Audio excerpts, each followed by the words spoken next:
When it comes to economics, people have to understand that economists are not scientists. So any claim an economist make about how capitalism is good and free markets are efficient and necessary, you have to keep in mind that they have no scientific evidence to back up any of their claims. Unlike physics, with economics you can't use scientific method because an economist cannot create an experiment, like create a society, change variables to test the theorem to see if it's correct or false. Without scientific method, it's just a belief system. It's no different than religion. Modern economists advocating certain changes in society are very similar to a priestly class's role in ancient societies. For instance, in ancient Aztec, the priestly class told the society that what they had to do in order to have more crops come next year is to sacrifice a human being. And of course, once a human being was sacrificed, they could backwards rationalize no matter what happened.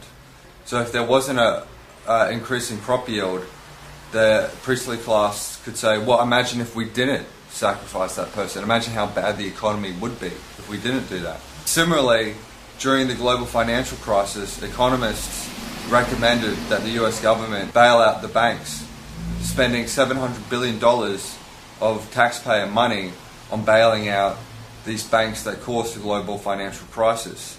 $700 billion, when spent on things like healthcare and food, could have probably wiped out world poverty a few times over. So in terms of the amount of lives $700 billion affects, is huge.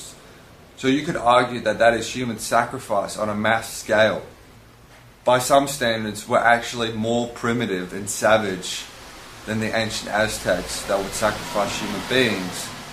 But just like the ancient Aztec that couldn't understand that they were just murdering people, similarly, our economists create a web of abstraction that stop us from seeing how we're just sacrificing people on a mass scale. So not all economists advocated that $700 billion be used to bail out the banks after the global financial crisis. There was a school of economics called the Austrian School of Economics that advocated that the government do nothing and that the government have a minimal role in the free market. And this idea gained a lot of traction after the GFC. But one thing that the Austrian School of Economics doesn't talk about is the role of the state in upholding private property.